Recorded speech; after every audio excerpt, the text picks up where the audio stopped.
ওকে, দেখো তাহলে কি বললাম, এটা গেল। তাহলে এখন তার বয়স সহ। হ্যাঁ, বলো। বুঝছো তোমরা? এখন কেউ কি কোনো কথা বলবা না? আমি শুরু করব, নেক্সট টপিকসটা শুরু করব। স্যার নেক্সট এই টপিক। রেকর্ডিং এ কি বয়স শোনা যাবে? হ্যাঁ, এই রেকর্ডটা পরে শোনা যাবে। আমি আচ্ছা। রেকর্ড দিব শর্ত সাপেক্ষে, আমি তোমাদের চাইলেই রেকর্ড দিয়ে দিব না, কারণ তোমরা রেকর্ডের কারণে তো হয়তো বা রেকর্ডের আশায় ক্লাস করবা না, তাহলে দিবা না। না স্যার, আজকে ঠিক আছে, কারণ নাই এই জন্য দিয়ে দেন, পার্সোনালি আমার হোয়াটসঅ্যাপে দিয়ে দেন। রেকর্ড এত বড় হয় যে হোয়াটসঅ্যাপে দেওয়া সম্ভব হয় না, আমি একটা লিঙ্ক দিব, তোমরা অনলাইনে দেখে নিবা। ওকে, এখন দেখো। স্যার, হ্যাঁ, বলো। প্রকৃত নিউক্লিয়াস এবং এই যে আদি নিউক্লিয়াস, এই দুটার মধ্যে মানে দুটো লাইন বুঝছি যে এটার পার্থক্য, আর কোনো পার্থক্য কি দেওয়া যায় না হ্যাঁ, হ্যাঁ, এমনি? আরো আরো আরো আরো আমরা অনেক পার্থক্য পড়বো। হ্যাঁ, আমরা সেল যখন পড়বো, আমি তোমাদের স্যার আমি আমি যখন সেল পড়াবো, সেলের মধ্যে আমরা এটার আলাদা করে পার্থক্যই পড়াবো, বুঝছো? এটা পরীক্ষাও, আমি তোমাদের পরীক্ষাও নেবো, তখন তোমরা বলে লিখতে হবে। ওকে, তো এটা সম্বন্ধে আমরা ওকে। আরো পার্থক্য পড়বো। আমি শুধুমাত্র তোমাদের মূল কারণটা কি এইটা বললাম। ওকে, এখন দেখো তাহলে, আমি এইবার দ্বিতীয় টপিকে যাবো, জীবের শ্রেণীবিন্যাস। জীবের শ্রেণীবিন্যাসটা কি ছিল? কারণ ওই যে প্রথম থেকে অনেক জীব আবিষ্কৃত হয়েছে, কত কত জীব আবিষ্কৃত হয়েছে। তাহলে এই জীবগুলো তো আর কত লক্ষ, প্রায় উদ্ভিদ ধরো প্রায় 4 লক্ষ, এবং প্রাণী ধরো প্রায় কত, 13 লক্ষ, এরকম। তা এত প্রাণী এত উদ্ভিদ এখানে আলাদা আছে, তাহলে এদেরকে আমার শ্রেণীগত ভাবে শ্রেণীবিন্যাস করা লাগবে না? লাগবে। তো কেন লাগবে? কারণ তোমাদের বলছি, তোমাদের যদি আমি একটা ক্লাসের হিসেব করি, স্কুলের হিসেব করি, তাহলে স্কুলে 1 শ্রেণী 6, 1 শ্রেণী 7, 1 শ্রেণী 8, 1 শ্রেণী 9 এরকম থাকে। তাহলে স্কুলের শিক্ষার্থীদের যেমন একদম শ্রেণীকরণ করা হয়, ঠিক একইভাবে কি করা হয়, একইভাবে জীবগুলোরও বিজ্ঞানীরা যখন পেয়েছিল, জীবগুলোর সম্বন্ধে জেনেছিল, তখন তারাও জীবগুলোকে কি করলো, শ্রেণীকরণ করলো। তোমরা কি এইটুকু বুঝছো? জি স্যার। হ্যাঁ স্যার। কিন্তু স্যার, আপনি বললেন যে উদ্ভিদ ও প্রাণী মানে প্রায় কত? উদ্ভিদ ও প্রাণীর মধ্যে উদ্ভিদের প্রায় 4 লক্ষ, এবং প্রাণীর প্রায় 13 লক্ষ প্রজাতির নামকরণ করা হয়েছিল। আর প্রাণী? 13 লক্ষ। প্রাণী আর 13 লক্ষ। এই- হ্যাঁ, লিখছি স্যার। আচ্ছা, ঠিক আছে। তাহলে এই যে এগুলো, তারা তো চিন্তা করলো যে ঠিক আছে, এগুলো তো একেবারে একটা স্বাভাবিক নিয়মে সুন্দর করে একটা শ্রেণীবিন্যাস করা দরকার না? তাহলে এই যে তারা শ্রেণীবিন্যাস করবে, তাহলে তারা চিন্তা করলো ঠিক আছে, একটা শ্রেণীবিন্যাস করব। যেমন আমরা এখন যদি কোনো একটা কাজ করতে যাই, আমরা একটা মিটিং তৈরি করে একটা শাখা তৈরি করি না? যেমন তোমরা এখন স্যারের কাছে পড়তে চাও, তাহলে তোমাদের একটা নিজস্ব গ্রুপ আছে না? বল, আছে তো, গ্রুপ তো আছে। তাহলে ওনারাও চিন্তা করলো যে ঠিক আছে, তাইলে আমরা এরকম শ্রেণী করব, তাহলে আমাদেরও তো একটা শাখা থাকা দরকার। যেমন সোনালী ব্যাংকের শাখা থাকে, আলেকজান্ডার ব্রাঞ্চ আছে, তারপরে তোমার নোয়াখালী ব্রাঞ্চ আছে, জমিদার ব্রাঞ্চ আছে না? তারপরে তোমাদের এই অঞ্চলের এই রামগতি বলতে ব্রাঞ্চ আছে। তাহলে সেম ভাবে ওনারাও যখন জীববিজ্ঞানের এই স্বতন্ত্র শাখাটাকে নিয়ে কাজ করলো, যে না, সবকিছু শ্রেণীগত ভাবে ঠিক করা লাগবে, তাই আমরা এই শ্রেণীর জীববিজ্ঞানের একটা স্বতন্ত্র শাখা তৈরি করব। এই শাখার নাম তারা দিল ট্যাক্সোনমি। কি দিল বলো? ট্যাক্সোনমি। Taxonomy, okay. তারা এটার নাম দিল taxonomy. TAXO, TAXO, NOMY। M Y. Taxonomy নাম দিল। তার এই ট্যাক্সোনমি নাম দিল। এই ট্যাক্সোনমি শব্দের অর্থই হলো শ্রেণী বিন্যাস বিদ্যা। মনে থাকবে, হ্যাঁ, শ্রেণী বিন্যাস বিদ্যা। ট্যাক্সোনমি মানে হলো শ্রেণী বিন্যাস বিদ্যা। তাহলে এই যে ট্যাক্সোনমি নামটা দেওয়ার পরে, তাহলে তার একটা শাখা, তাহলে তার নতুন একটা শাখার নাম দিল। ক্লিয়ার এটা? তাহলে যদি কখনো প্রশ্ন আসে পরীক্ষায় তার ট্যাক্সোনমি মূল লক্ষ্য কি, তখন তোমরা একেবারে ভালো করে বলবা যে ওদের মূল লক্ষ্যই হলো বিশাল এই বৈচিত্র্যময় জীবজগৎকে সহজভাবে, অল্প পরিশ্রমে, অল্প সময়ে সঠিকভাবে জানা। মানে কয়টা পয়েন্ট এখানে? চিন্তা কর। তিনটা। কি কি? আচ্ছা, সহজভাবে যদি বলি, আমরা দুইটা পয়েন্টও বলতে পারি। অল্প পরিশ্রমে, অল্প সময়ে সঠিকভাবে জানা। এইটুকু বুঝলাম? হ্যাঁ। জি স্যার। তাহলে এইরকম, তাইলে এখন কেউ না কেউ তো এইরকম ভূমিকা রাখলো না, টেক্সোনমি বা শ্রেণীবিন্যাসে এরকম উল্লেখযোগ্য অবদান তো রাখার জন্য কেউ না কেউ তো এইটা ধরো পালন করলো, তাহলে সেইটা একজন না একজন তো জনক এরকম থাকবে। এরকম একজন জনক হলো সুইডেনের একজন, যাকে আমরা বলবো সুইডিশ। সুইডেনের দেশের আদিবাসী হলে বলবো সুইডিশ। উনি সুইডিশ ব্রিটেন। বেশ। ছিল, তাই ওনার নাম সুইডিশ প্রকৃতিবিদ আর কি, ওনার পদবি যদি বলি। আর নামটা হবে ক্যারোলাস লিনিয়াস। কি নাম? Carolus Linnaeus. Linnaeus. Carolus Linnaeus, ওনার নাম হবে ক্যারোলাস লিনিয়াস। উনি 1735 সালে কি করলো, তোমরা এগুলো শুনে দাও, হ্যাঁ। 1735 সালে আপসালা বিশ্ববিদ্যালয়ে একটা থেকে উনি চিকিৎসা শাস্ত্রের ডিগ্রি লাভ করছিলেন, বুঝছো।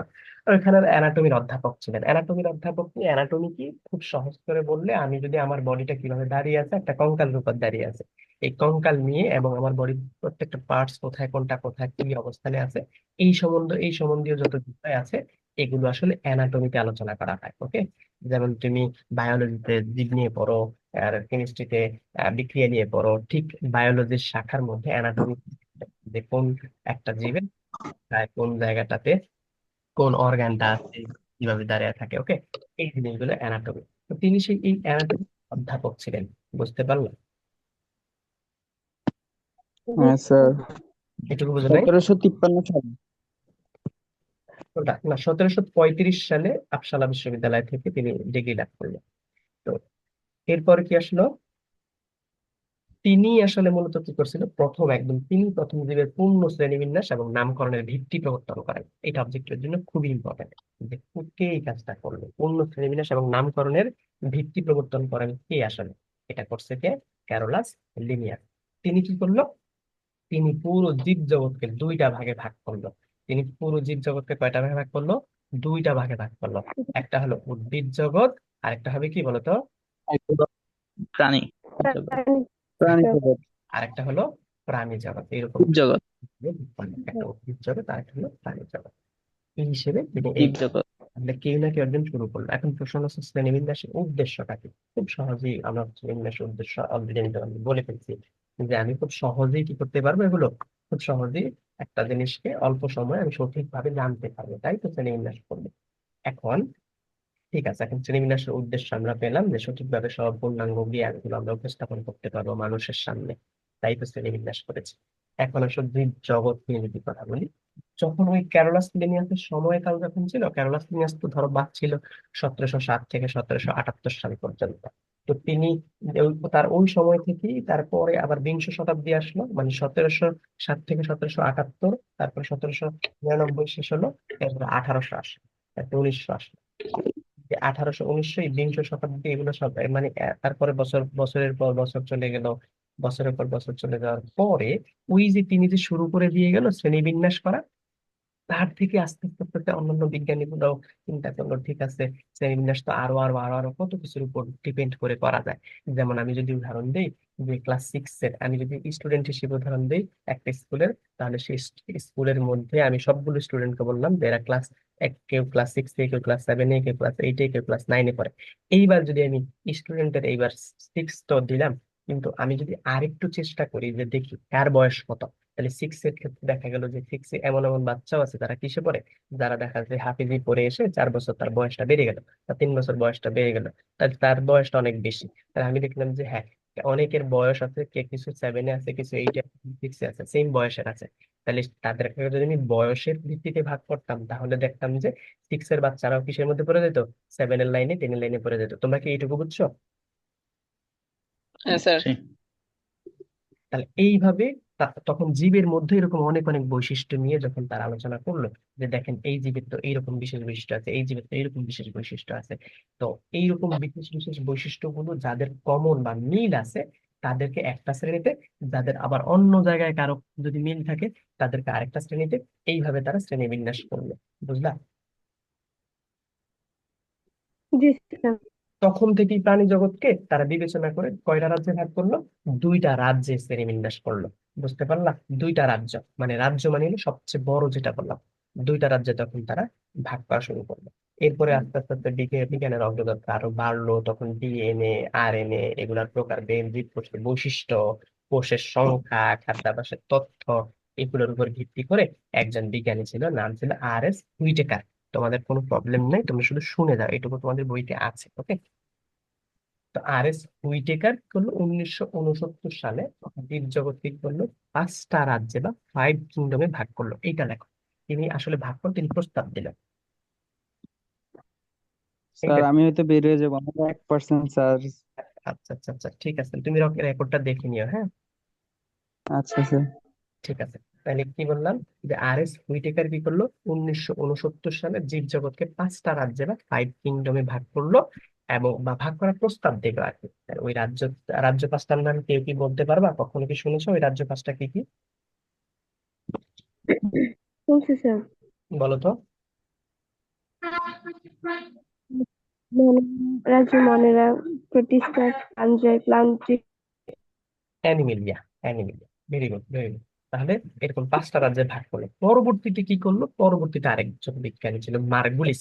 মার্গুলিস মানে 1974 সালে কি করলো, মার্গুলিস 1974 সালে এই যে আর এস হুইটেকার যে শ্রেণীবিন্যাস করলো না, সেই শ্রেণীবিন্যাসটাকে তিনি আরো পরিবর্তন করে আরো বিস্তারিত রূপ দিলেন। তিনি আবার চিন্তা করলো ঠিক আছে, উনি যে 5টা ভাগে ভাগ করছে, উনি যে 5, 1, 2, 3, এই যে এই ল্যাপটপে আমার মাউস দিয়ে করলে খুব সমস্যা, ফোনে হাতে করা যায়। 1, 2, 3, 4, এরকম তার যে এই হুইটেকার কি করলো এরকম 5টা ভাগে ভাগ করলো। এই 5টা ভাগরে কে করলো আবার, এই হুইটেকারের এই 5টা ভাগরে আবার মার্গুলিস এসে 1974 সালে তিনি বললো ঠিক আছে, তোমার এই রাজ্য যদি মনে রাখ, এইটা টোটালি আমি আলাদা আরেকটা সুপার কিংডম বা আবার অধিরাজ্যতে ভাগ করি। আর বাকি এই 5টা, এই 2 থেকে 5 পর্যন্ত, এদেরকে আমি আরেকটা রাজ্যের মধ্যে নিয়ে যাই। তখন তিনি এইগুলা নাম দিল, এটা সুপার কিংডম 1, এটা সুপার কিংডম 2। এই সুপার কিংডম 1টা তখন তিনি নাম দিল প্রো ক্যারিওটা। কি নাম দিল বলো তো, কি নাম দিল? প্রোক্যারিওটা। আর প্রো ক্যারিওটা মানে কি? প্রোক্যারিওটা মানে হচ্ছে আদি নিউক্লিয়াস প্রো ধারণ ক্যারিওটা করা। মানে কি? বলো।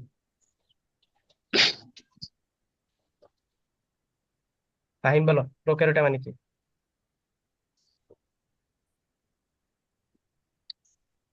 প্রোক্যারিওটা হলো আদি কোষ স্যার।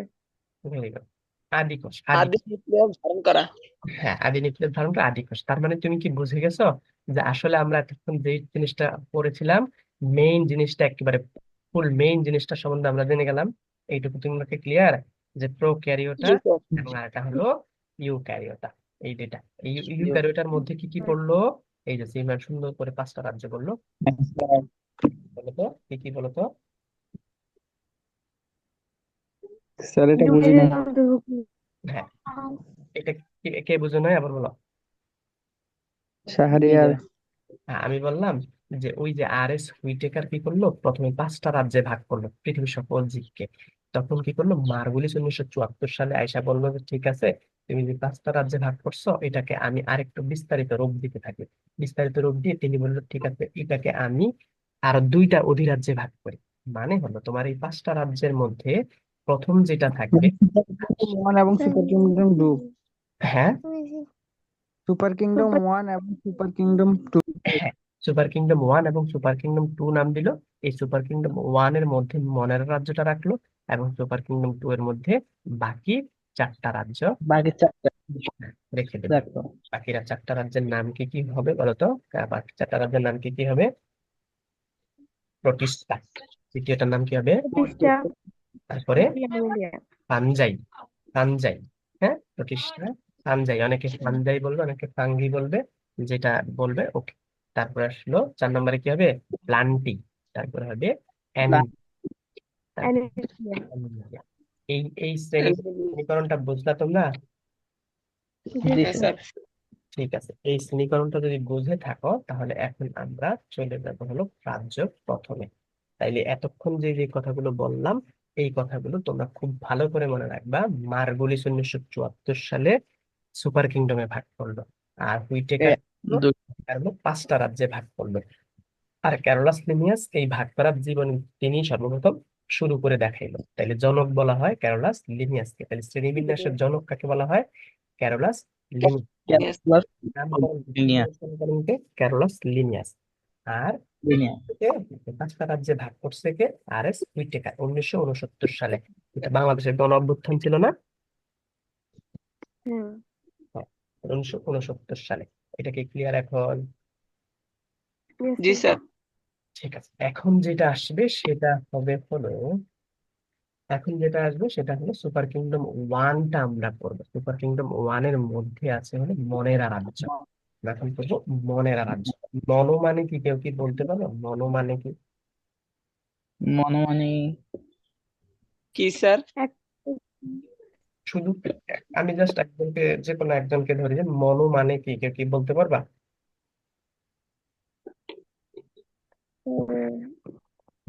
এক একুশে আর কেউ?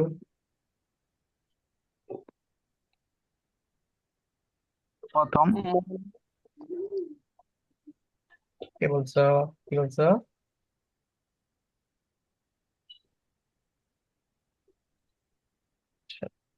আচ্ছা, প্রথমে হয়। না না পারলে সমস্যা নেই। আসলে মনেরা শব্দটা আসছিল গ্রিক শব্দ থেকে, মনেরেস থেকে। কি থেকে? মনেরেস থেকে। এগুলা তোমাদের বইতে নাই, তো তোমরা এগুলো শুনে যাও। যদি তোমার মনে হয় যে না, আমি স্যার একটু বেশি এগুলা জানতে চাই, আমি লিখে ফেলবো, ওকে, তুমি আমার কথা শুনবা, লিখে ফেলবা। আমি বললাম যে মনেরার যে কথাটা আসছে, এই কথাটা আসছে গ্রিক শব্দ থেকে। ও গ্রিক শব্দ মনেরেস থেকে আসছে। মনেরেস মানে হলো সলিটারি বা সিঙ্গেল বোঝায়, মানে একটা বোঝায়। মনেরা মানে একটা একটা বোঝায়। তাহলে বুঝলা? তাহলে মনেরা কেন বললো? স্যার এরা হয় কি, এই রাজ্যের প্রাণীগুলো, এই রাজ্যের প্রাণীগুলো আর সবগুলো কি হবে, এই রাজ্যের জীবগুলো সব সময় এক কোষী হবে। তাহলে এই রাজ্যের, মনের রাজ্যের জীবগুলো সবসময় কি হবে, এক কোষী। আমি যদি একটা এক কোষে। মানুষ বলি, এই মানুষটার কি, এই একটা মানুষ কি এক কোষী হবে না বহু কোষী হবে বলো তো? বহুকোষী। বহু কোষী। মৌমাছি। প্রায় 30 ট্রিলিয়নের মতো কোষ থাকে। বিশাল ট্রিলিয়ন ট্রিলিয়ন কোষ থাকে মানুষের মধ্যে। আর এই রাজ্যের মধ্যে এই প্রাণীগুলো শুধুমাত্র কয়টা, অনলি এবং অনলি একটা কোষ দিয়ে গঠিত। তাহলে বিশাল একটা ডিফারেন্স না এর মধ্যে? জি স্যার। আচ্ছা, বিষয় তাহলে আমি যদি বলি মনেরা, তাহলে মনেরা শব্দের কেন থেকে আসছে বলতো? মনেরা থেকে আসছে মনেরেস থেকে। মনেরা, তোমরা শুধু জেনে রাখো, মনেরা মানে হলো মানে সিঙ্গেল বা এক। সিঙ্গেল বা এক, মনে থাকবে। জি স্যার। জি স্যার। এটা মনে রাখার একটা সহজ উপায় হলো, এটা সুপার কিংডম একের মধ্যে এবং রাজ্য একের মধ্যে, আবার নিজের নামও মনেরা, সেও একের মধ্যে। একের গল্পের মতো না? জি। হুম। তাহলে এখন দেখো, এইটার মধ্যে তোমরা কি দেখবা, এটার মধ্যে এই যে আমি যদি একটা সুন্দর একটা এইরকম একটা ব্যাকটেরিয়া নেই, আমি এখন একটা যদি ব্যাকটেরিয়া সেল নেই, এই ব্যাকটেরিয়া সেল হলো আসলে এককোষী। ব্যাকটেরিয়া সেল কিরকম বলো? ব্যাকটেরিয়া সেল কিরকম? ব্যাকটেরিয়া একুশে। সেল এক, তাহলে এইরকম আমি একটা ব্যাকটেরিয়া নিলাম। এই ব্যাকটেরিয়া সেল হবে এককোষী। এই ব্যাকটেরিয়া, এইটা ফ্লাজেলা দিলাম, এটা নিলাম হয় ফ্লাজেলা। ফ্লাজেলা মানে এটা দিয়ে চলে আর পানি টানির মধ্যে, তরলের মধ্যে সে এরকম। যেমন এই ব্যাঙাচি দেখছো না তোমরা? ব্যাঙাচি, দেখছি। এগুলা দেখো না, লেজটা কেমন এগুলো চলে টুকটুক করে। ব্যাকটেরিয়াটা এটার নাম কি? এটার নাম হলো প্লাজেলা। এই প্লাজেলা দিয়ে চলে, সমস্যা নেই, কারণ তোমাদের সামনে ব্যাকটেরিয়া ভাইরাস করানো হবে, তো সেখানে আমরা বিস্তারিত করবো। এখন এই মনোরাজ্যের মধ্যে এটা হলো এক কোষী, ঠিক আছে, এবং এটা ফিলামেন্টাস থাকে। ফিলামেন্টাস মানে কি বলতো? ফিলামেন্টাস মানে কি, কেউ কি বলতে পারো? ফিলামেন্টাস বা ফিলামেন্ট বলতে আসলে কি বোঝায়? একটির পর একটি কোষ লম্বা যুক্ত ভেরি গুড। হয় নাকি? একটির পরে, ভেরি গুড, একটির পরে আরেকটি কোষ কি করবে বলতো? লম্ব ভাবে একেবারে সাথে কি থাকবে, একেবারে যুক্ত থাকবে। এটাকে আমরা কি বলি বলতো? এটা কি আমরা বলি ফিলামেন্টাস। মনে থাকবে। ফিলামেন্ট আসলে কি, তাহলে বলো ফিলামেন্ট আসলে কি বলো? ওই একটির পর একটি কোষ লম্বালম্বি ভাবে যুক্ত হয়ে ফিলামেন্ট। গঠন করবে এটা। ফিলামেন্টাস গঠন করে। ফিলামেন্ট, ফিলামেন্ট মানে একের, ফিলামেন্ট মানে একের পর এক। একটা বৈদ্যুতিক বাল্ব দেখছো? বৈদ্যুতিক বাল্বের মধ্যে কি হয়, এরকম বৈদ্যুতিক বাল্বটার মধ্যে এখান থেকে দুইটা তার যায়, এখান থেকে এইভাবে এইটা যায়, তারপরে কি করে এইরকম এইরকম এরকম এরকম এরকম লাইনটা আসে। এই যে এটার নাম কি বলে? ফিলামেন্ট। বুঝতে পারলে? স্যার এর আগে ফিলামেন্টাসের আগে কি পড়াইছেন? আমি তো ক্লাস থেকে চার্জ নিয়ে বেরিয়ে গেছি, এখন আবার আরেক বাসায় আসছি, তারপরে চার্জারে চার্জ লাগাইছি, এখন চার্জে বসে ক্লাস আচ্ছা করতেছি। আচ্ছা আচ্ছা, thank you thank you thank you. আচ্ছা, আমি বললাম যে এর আগে যে বললাম আমরা মনের রাজ্যটা পড়তেছি, মনেরা শব্দের অর্থ হলো এক। এইটুকু শুনছো? না, হ্যাঁ এখান থেকে বলতে পারেন। ঠিক আছে, মনেরা শব্দের অর্থ এক, আমরা রাজ্য এক করতেছি, এই মনেরা শব্দের অর্থ যেহেতু এক, তাহলে আমরা বলতে পারি যে এরা হলো এক কোষী। মানে এই সুপার কিংডমটার মধ্যে যে সুপার কিংডম ওয়ান যেটা ছিল সেটা হলো প্রো ক্যারিওটা। মনেরা তো প্রো ক্যারিওটার মধ্যে পড়ে, তাহলে তোমরা কি এখন প্রো ক্যারিওটা যদি জানো, তাহলে মনেরা রাজ্যের ওর বৈশিষ্ট্যটা বলতে পারবা না চোখ বন্ধ করে? হ্যাঁ পারবো স্যার। স্যার। কারণ তুমি তো জানোই প্রোক্যারিওটা মানেই হলো ওর কি, নিউক্লিয়াসটা কেমন থাকবে, আধুনিক। আদি কোষী থাকবে। গুড। নিউক্লিয়াসটা শুধু কি থাকবে না, এক থাকবে। কোষী থাকবে, এবং এগুলি কি খালি চোখে দেখা যাবে? না, অনুবীক্ষণ যন্ত্রের সাথে দেখা যাবে অনুবীক্ষণ না। যন্ত্রের সাহায্যে দেখতে হবে, তাহলে খালি চোখে ওদের দেখা যাবে না। তাহলে আমি বলতে পারি প্রোক্যারিওটা রাজ্যের মধ্যে যে মনেরাটা আছে, প্রোক্যারিওটা যে অধিরাজ্য বা সুপার কিংডম আছে, সেটার মধ্যে যে রাজ্যটা আছে কিংডম, তার নাম মনেরা। তাহলে প্রোক্যারিওটার যে বৈশিষ্ট্য, মনেরারও সেই বৈশিষ্ট্যই থাকবে। তাহলে প্রোক্যারিওটার মধ্যে বললাম ওরা এককোষী হয়, তাহলে এরাও কি হবে, এককোষী। তো এরা এককোষী এক এককোষী কি? এখন আমরাও তো মানুষরা কি করি বলতো, সমাজে বাস করি, দলগত বাস করি না? বাস করি তো, করি, করি তো। তারপর কলোনি করে থাকি না আমরা? আমরা মানুষ, আমরা কলোনি করে থাকি না, বল না এই কলোনি ওই কলোনি। জি স্যার। তাহলে এদের মধ্যেও কি করে, এরাও এই যে এইটা একটা নির্দিষ্ট জীব, এটা একটা নির্দিষ্ট জীব, এটা একটা নির্দিষ্ট জীব, এটা একটা নির্দিষ্ট জীব, এরাও কি করে, এরাও একদম একে অপরের সাথে কি করে, এরকম লম্বালম্বি ভাবে কি করে পাশাপাশি যুক্ত হয়ে একটা ফিলামেন্টাস গঠন করে। এই যে এটার নাম হবে কি, ফিলামেন্টাস। কি বলবো আমরা, ফিলামেন্টাস, মানে ফিলামেন্ট। মানে পাশাপাশি গঠন। কতটা একত্রিত হয়ে কি গঠন করে? আবার বলো কি বলছো? মানে কতগুলো ফিলামেন্টাস একত্র হয়ে? হ্যাঁ, না, কতগুলো ফিলামেন্টাস একত্র হয় না, আমি বললাম কতগুলো কোষ হয়। কতগুলো এককোষী জীব মিলে, এককোষী জীব মিলে এরা দলগতভাবে বসবাস করে। যেমন আমরা মানুষ মিলে যেমন একটা সমাজ তৈরি করি, ওদের ক্ষেত্রে এরকম প্রত্যেকটা প্রাণীগুলো মানে জীবগুলো কি করে, এককোষী জীবগুলো এই লম্বালম্বি ভাবে যুক্ত হয়ে একটা ফিলামেন্টাস গঠন করে। এই ফিলামেন্ট তৈরি ফিলামেন্টাসটার করে। নামে আমরা বলতে পারি এরা কলোনি গঠন করে না, কলোনি। তাহলে একটা কলোনির মতো থাকে, তাই আমরা এদেরকে বলতে পারবো কলোনিয়াল। কি কল- বলবো, কলোনিয়াল। মানে এরা কি একই সাথে সমাজবদ্ধ হয়ে আর কি গঠিত হয়। এটা বুঝলা? জি স্যার। জি স্যার। ঠিক আছে, তাহলে এইটা গেল। তাহলে আমি বলতে পারলাম যে এরা হয় এককোষী, এরা হয় কি, এককোষী, এবং এরা হয় ফিলামেন্টাস। অর্থাৎ এরা কি করবে, একটা কোষ আরেকটা কোষের সাথে লম্বালম্বি ভাবে যুক্ত থাকবে। এখন তুমি তো আরেকটা জানো, প্রোক্যারিওটা কোষের তো নিউক্লিয়াস তো ভাই, নিউক্লিয়াস তো কি নাই, নিউক্লিয়াস তো আবরণ নাই। তাহলে ওর ভিতরের যেই ক্রোমাটিন তন্তুটা থাকবে সেটা কি হয়ে যাবে বলো তো? চলছে না। আমার ল্যাপটপে আমি বলি, সাউন্ডটা তোমরা বললে একটু জোরে বলতে হবে, শোনা যায় না। আমি ভাবতাম আমার স্যার আগেও বলতো এরকম যে জোরে বলো জোরে বলো, আমার খুব মেজাজ খারাপ হতো, কি ব্যাপার স্যার জোরে বলতে বলে কেন। এখন আমি যখন তোমার ক্লাস নিতে যাচ্ছি, তখন আমি বুঝতে পারলাম যে স্যার কেন জোরে বলতে বলে। আসলে ল্যাপটপে তোমাদের কণ্ঠটা জোরে না বললে শোনা যায় না। ল্যাপটপের স্পিকার ছোট তো। হ্যাঁ হ্যাঁ হ্যাঁ, এই জন্য। স্যার। বলো, যেটাই বলবা একটু জোরে বলবা, সমস্যা নেই। তাহলে কি বললাম? আচ্ছা। হ্যাঁ, এখন কেউ কিছু বলবা, এই রিলেটেড কোনো কথা বলবা না আমি সামনে যাবো? সামনে যাইতে পারেন স্যার। আচ্ছা, ঠিক ক্যারি আছে। অন।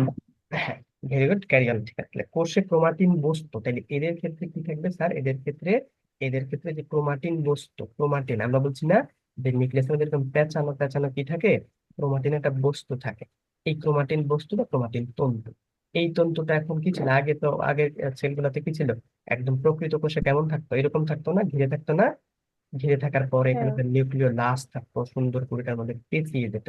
কিন্তু যখন কি হয়, যখন এই আবরণটা থাকে না, যখন এই আবরণটা এই আবরণটা থাকে না, তখন এই নিউক্লিয় লাসটাও কি হয়ে যায়, নষ্ট হয়ে যায়। শুধুমাত্র এই ক্রোমাটিন তন্তুগুলো, সুতা তো, সুতাটা শুধুমাত্র কি হয় বলতো, সুতাটা শুধুমাত্র থাকে। বুঝলা? জি স্যার। তার মানে নিউক্লিয়, এটা কি, এই যে এইটার নাম কি বলছিলাম বলতো, নিউক্লিয়াস না নিউক্লিওয়েড বলছিলাম বলতো, কোনটা বলছিলাম? নিউক্লিয়াস। এইটা নিউক্লিওয়েড বললাম না, কারণ নিউক্লিয়াসের তো মূল জিনিসগুলো, হ্যাঁ, মূল জিনিসগুলোর মধ্যে শুধুমাত্র কি আছে, শুধুমাত্র এইটাই আছে, ক্রোমাটিন তন্তুটা আছে। তাই এইটাকে দেখে আমরা বলে ফেলতে পারি নিউক্লিওয়েড, মানে নিউক্লিয়াসের মতো। ক্লিয়ার এটা? জি স্যার। জি এটা নিউক্লিয়াসের কি? মতো। হ্যাঁ, নিউক্লিয়াসের মতো। এদের কোষে এইবার দেখো, এদের যে কোষগুলো থাকবে, এদের কোষে দেখবা যে এবার আমি নিউক্লিয়াস থেকে এবার বের হই। নিউক্লিয়াসের বাইরে কে থাকে বলো তো? একটা প্রকৃত নিউক্লিয়াসের বাইরে কে থাকে? নিউক্লিয়াসের বাইরে নিউক্লিয়াসের আবরণটা। ধরো আবরণটা বাদে, ধরো এটা হলো প্লাজমা মেমব্রেন বা কোষ ঝিল্লি, আর এটা হলো ধরো নিউক্লিয়াস। নিউক্লিয়াসের আবরণ ধরো আমি এখন কমপ্লিট করলাম, তাহলে বাকি এই জায়গাগুলোতে কে থাকবে? বাকি এই জায়গাগুলোতে কে থাকবে? এটার নাম কি? আমি তোমাদের প্রোটোপ্লাজম প্লাস পড়াচ্ছি, এটার নাম কি বলো? ক্রোমাটিন তন্তু। তোমাকে আমি অনলাইনে ফ্লাইং থাপ্পড় পাঠাইলাম। ত্বকে জেলির মতো অংশ। নিউক্লিওপ্লাজম। এটা কি প্লাজম? নিউক্লিওপ্লাজম। এইটা নিউক্লিওপ্লাজম, মাইর খাবা। এটা নিউক্লিওপ্লাজম। নিউক্লিয়াসের মধ্যে থাকবে নিউক্লিওপ্লাজম। আমি নিউক্লিওপ্লাজম পড়াবো। প্রোটোপ্লাজম। এটা শুধু এইটুকু প্রোটোপ্লাজম, শুধু এইটুকু প্রোটোপ্লাজম। না স্যার। Cytoplasm, cytoplasm. গাধা পড়াইছে। সাইটোপ্লাজম হবে। এটার নাম কি হবে? সাইটোপ্লাজম। সাইটোপ্লাজম। সাইটোপ্লাজম। সাইটোমি। সাইটো মানে কি বলো, কে বলবা? সাইটো মানে কি? সাইটোপ্লাজম মানে মানে সাইটো সাইটো সাইটো মানে হচ্ছে কোষ কোষ, কোষ। গঠিত। সাইটো মানে সেল, সাইটো মানে কি বোঝায়? সেল। সেল। আর প্লাজম মানে থকথকে অংশ। তাহলে থকথকে অংশ, তেলের, হ্যাঁ, তেলের যে থকথকে জেলির মতো অংশ থাকে, এই জেলির মতো অংশ এবং এই প্লাজমা মেমব্রেনটা এবং এই নিউক্লিয়াসটা, টোটাল তিনটা মিলে বলা হয় প্রোটোপ্লাজম। আর প্রোটোপ্লাজমের মধ্যে আমি বললাম যে নিউক্লিয়ার মেমব্রেন আমি কমপ্লিট করলাম, তারপরে নিউক্লিয়াসটাও কমপ্লিট করলাম, এখন বাকি থাকে কি? সাইটোপ্লাজম। আমরা এখন সাইটোপ্লাজম নিয়ে একটু কথা বলবো, এটা কি বুঝছো? জি। জি স্যার। তাহলে সাইটোপ্লাজম নিয়ে কথা বলবো। তাহলে আমি কি পেলাম? এইখানে এটা কি নিউক্লিয়ার, এইটা ক্রোমাটিন তন্তু থাকলো, নিউক্লিয়ার বস্তু থাকলো, শুধুমাত্র নিউক্লিয় লাশটাও কি বিলুপ্ত হয়ে গেল। তাহলে যদি পরীক্ষায় আসে আদি কোষে, আদি কোষে নিচের কোনটি অনুপস্থিত, অপশনে নিউক্লিয় লাশ থাকলে দিবা? না স্যার। নিউক্লিয় লাশ থাকলে কিন্তু দেয়া যাবে না, মনে থাকবে। সাইটোপ্লাজম না স্যার। আমি বললাম যে আদি কোষের নিউক্লিয়াসে কোনটি অনুপস্থিত, তখন তোমরা কি বলবা? কি কি বলবা, কি কি নাই বলবা? বলো তো দেখি। আদি কোষে সাইটোপ্লাজম নাই। হায়রে, আমি তো পিটাবো এখন। আমি বলছি নিউক্লিয়াসের মধ্যে কি নাই।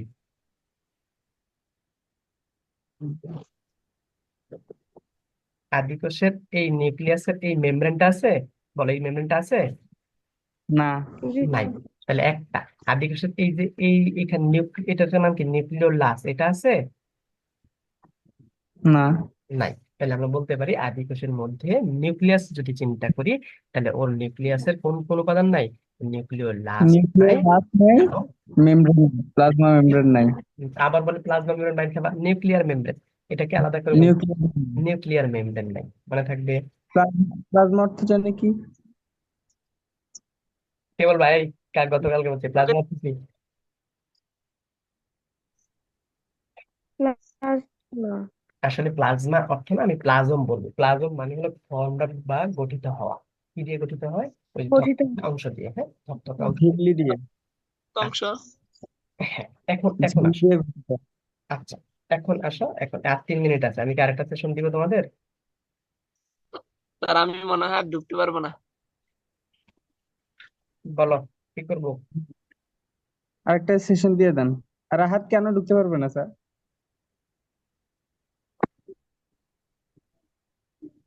আচ্ছা, কাহিম বলো, আরেকটা সেশন দিব?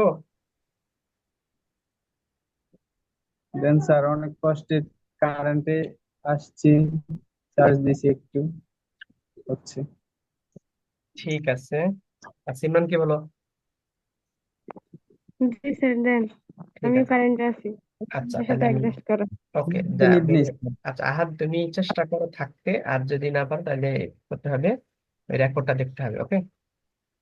স্যার আমি জি স্যার। বিকেলের দিকে নিতে হবে, আমার এখানে 3% আছে, কারেন্ট নাই। ও, আচ্ছা আচ্ছা, কারণ এই যে 38 মিনিট হয়ে গেছে এখন আমি কথা বললে তা শেষ হয়ে যাবে। আচ্ছা, তাহলে কি বললাম?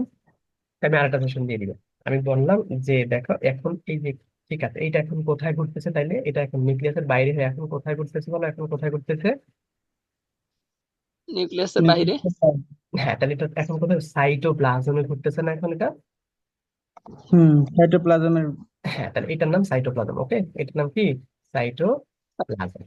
এই যে প্লাজা। সাইটোপ্লাজম, তাহলে আমরা এখন বলতে পারবো এই যে সাইটোপ্লাজমে অনেক কিছু থাকে, তার মধ্যে থাকে প্লাস্টিড। এগুলো সব বিস্তারিত করবো, তো তোমরা শুধু একটু মনোযোগ দাও। এখানে থাকবে কি, সাইটোপ্লাজমে নরমালি কি থাকে, একটা যদি প্রকৃত কোষ বলি, তাহলে প্রকৃত কোষের সাইটোপ্লাজমে দেখবে একটা কি থাকবে, সাইটোপ্লাজম এরকম সুন্দর, এইখানে প্লাস্টিড থাকবে। তারপরে তোমার আর কে কি বলতে পারবো, আর কি কি থাকে? সাইটোপ্লাজমে অঙ্গাণু। সাইটোপ্লাজমে ডিম্বাণু থাকে। প্লাস্টিড, মাইটোকন্ড্রিয়া, এন্ডোপ্লাজমিক জালিকা ইত্যাদি। হ্যাঁ, very good. Endoplasmic reticulum. হ্যাঁ, তাহলে কি কি পেলাম বলো তো? যে প্লাস্টিড থাকবে, মাইটোকন্ড্রিয়া থাকবে, এন্ডোপ্লাজমিক রেটিকুলাম থাকবে, তারপরে আর কি কি থাকতে পারে, রাইবোজোম থাকতে পারে, লাইসোজোম থাকতে পারে, কোষ গহ্বর থাকতে পারে। তো অনেকগুলো জিনিস এখানে থাকবে, সাইটোপ্লাজমে কি এন্ডোপ্লাজমিক তালিকা, অমসৃণ এন্ডোপ্লাজমিক তালিকা, এগুলো অনেক কিছু থাকবে। তো এদের ক্ষেত্রে দেখা যায় যে এই যে আদিকোষ আছে না, এই আদিকোষের মধ্যে কিন্তু প্লাস্টিড, মাইটোকন্ড্রিয়া, এন্ডোপ্লাজমিক তালিকা এগুলা নাই। তাইলে কোনটা থাকবে, গতকালকে বলছি কোনটা থাকতেই হবে তার মধ্যে? রাইবোজোম। ভেরি গুড, রাইবোজোম থাকলে সুবিধা কি? রাইবোজোম থাকলে এই যে উম, কি জানি বলে রে, ও যে একটা জীব, ও যে বৈশিষ্ট্য আছে, সেই বৈশিষ্ট্যটা কিভাবে বের করবে স্যার? ওর এই বৈশিষ্ট্যটা এখান থেকে কি তৈরি করবে বলতো? এখান থেকে আরএনএ তৈরি করবো, ডিএনএ থেকে। সেই আরএনএ মনে থাকবে, ওই যে আরএনএ তৈরি যে করবে, সেই আরএনএ থেকে প্রোটিন তৈরি করবে। কার মাধ্যমে? এই রাইবোজোমটার মাধ্যমে। রাইবোজোমের মাধ্যমে। রাইবোজোমের মাধ্যমে। বুঝতে পারলা? কারণ একটা জীব প্রোটিন তৈরি রাইবোজোমের করা ছাড়া মাধ্যমে সম্ভব? রাইবোজোমের মাধ্যমে প্রোটিন তৈরি করে। হ্যাঁ, তাহলে আরএনএ। হ্যাঁ বলো, আরএনএ থেকে মানে রাইবোজোম থেকে, আর রাইবোজোম থেকে কি তৈরি করবে বলো?